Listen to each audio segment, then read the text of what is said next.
Aujourd'hui, on parle de problèmes de douleur à la colonne vertébrale et les conseils que je vais vous donner, oui, sont inspirés de vos questions que vous m'avez posées sur les réseaux sociaux.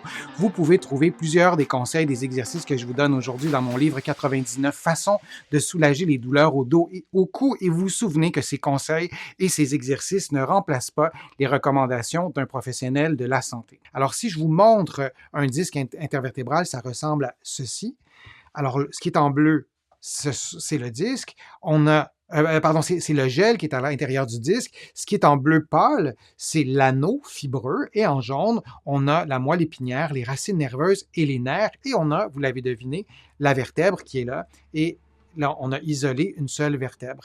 Et si on regarde une hernie discale sur une illustration semblable, ben c'est le gel qui se déplace et qui va comprimer, à cet exemple, à cette illustration-là, qui va comprimer qui va comprimer la racine nerveuse qui est dessinée en rouge.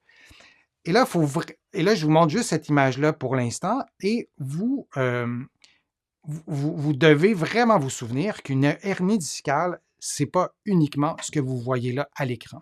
Il y a des hernies discales qui ne causent pas de douleur, qui ne causent pas de symptômes. Il y a des hernies discales qui causent presque une paralysie de certains muscles avec des douleurs extrêmes, mais il y a des hernies discales qui sont asymptomatiques. Donc, il faut vraiment se souvenir de ça. Et je vais vous montrer maintenant une vidéo que je vais essayer d'arrêter. Je ne sais pas si je vais être. Je crois que je vais avoir de la difficulté à l'arrêter. Ouais, je n'arriverai pas à l'arrêter, mais vous allez voir que tout ça se fait lentement. Alors, on voit le gel qui se déplace et là, ben, là la vidéo, elle est arrêtée, mais on pourrait aussi avoir le gel qui se déplace et qui ne se déplace pas au point de comprimer une structure articulaire, une structure articulaire comme un nerf, par exemple, particulièrement la région lombaire, où la région lombaire, il y a un peu plus d'espace à cet endroit-là qu'une hernie discale cervicale. On est vraiment au bas du dos.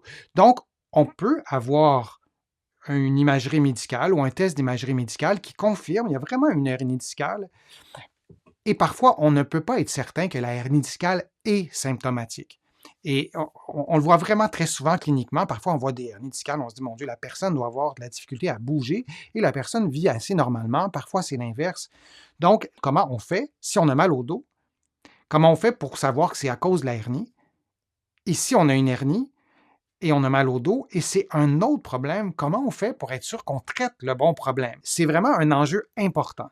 Et on vit dans un système de santé qui valorise beaucoup, et même beaucoup trop, l'imagerie médicale.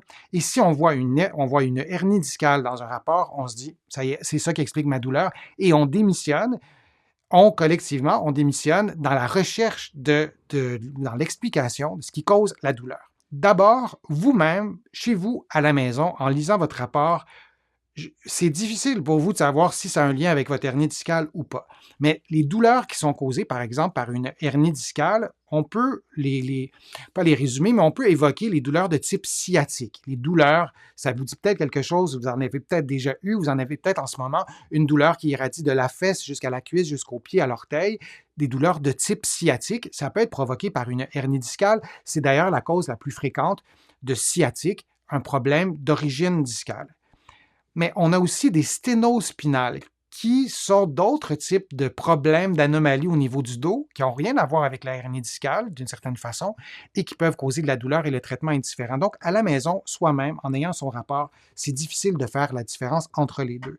Donc, je vous montre l'examen clinique. En fait, je vous montre les éléments de l'examen clinique. Et quand on consulte, on devrait durant l'examen, on devrait avoir échangé avec notre professionnel de la santé, que ce soit un médecin, un physiothérapeute ici au Québec, un kinésithérapeute de l'autre côté, un ou une ergothérapeute, peu importe. On veut faire l'histoire du problème. On veut voir comment c'est apparu, de quelle façon. En général, je vous donnais l'exemple de la sténose spinale. La sténose spinale va évoluer vraiment très, très lentement. Il y a rarement c'est beaucoup moins fréquent, en tout cas des sténoses spinales chez des personnes qui sont dans la trentaine, dans la quarantaine, par exemple. Des hernies discales qui se manifestent pour la première fois à partir de 75-80 ans, c'est plutôt rare. Je simplifie vraiment beaucoup, mais c'est pour vous montrer que l'histoire du problème et l'évolution du problème est fondamentale Et si, dans notre rencontre avec notre professionnel de la santé, tout ce qu'on a reçu, c'est une prescription pour aller passer un test d'imagerie médicale, ça va être difficile de bien comprendre comment on fait pour savoir si la hernie, elle est bel et bien symptomatique. Et si ce n'est pas ça qui cause la douleur, quel est le problème? Des signes subjectifs. On veut évaluer la douleur, l'intensité, la fréquence, à quel endroit se situe la douleur. On veut la rendre la plus objective possible avec des outils qu'on a. Ça aussi, c'est important de la mesurer. Les signes objectifs. Et là aussi, c'est absolument indispensable. On a besoin de mesurer la mobilité du dos. On a besoin de mesurer la mobilité de différents mouvements. Donc, ce sont des signes objectifs. Votre endurance, votre force musculaire, fonctionnellement, qu'est-ce que vous parvenez à faire et à ne pas faire? Et là, on va prendre des signes neurologiques, on va prendre vos réflexes, on va évaluer la sensibilité de votre repos. Là, je vous montre mes mains, mais on va le faire, si on a une hernie discale lombaire, on risque de le faire surtout d'abord au niveau des membres inférieurs. On va évaluer aussi la force de vos muscles. On va vous demander de lever votre pied. Est-ce qu'il y a de la force si on applique une résistance sur votre pied? Est-ce que vos muscles répondent bien? Et là, je pourrais continuer encore pendant un petit bout de temps. Et un examen clinique, vraiment au strict minimum, en bas de 30 minutes, à mon sens, c'est un peu difficile à faire. Lorsque j'évalue mes patients, je suis davantage plus près de l'heure que du 30 minutes. Donc, si on a un rendez-vous qui est très expéditif, et parfois, malheureusement, nos systèmes de santé encouragent presque ce type de rendez-vous express, ben c'est difficile de faire la part des choses. Je dirais que c'est à peu près impossible de savoir si c'est la hernie discale qui cause ou pas le problème. Donc, pour répondre simplement à la question, c'est impossible de savoir soi-même. On doit consulter et on doit consulter un professionnel qui va nous consacrer du temps ou un professionnel qui va utiliser les rapports d'autres professionnels, les mettre en parallèle, faire son évaluation aussi et pouvoir mieux comprendre ce qui se passe. Mais le message que je veux vous lancer, c'est qu'une hernie discale peut ne pas causer de douleur. Et s'il y en a une, on veut s'assurer que c'est bien ça qui cause le problème. Sinon, on aura choisi un mauvais traitement. Vous allez trouver sur ma chaîne plusieurs exercices, d'autres informations aussi sur les hernies discales si vous voulez aller un petit peu plus loin dans ce sujet-là.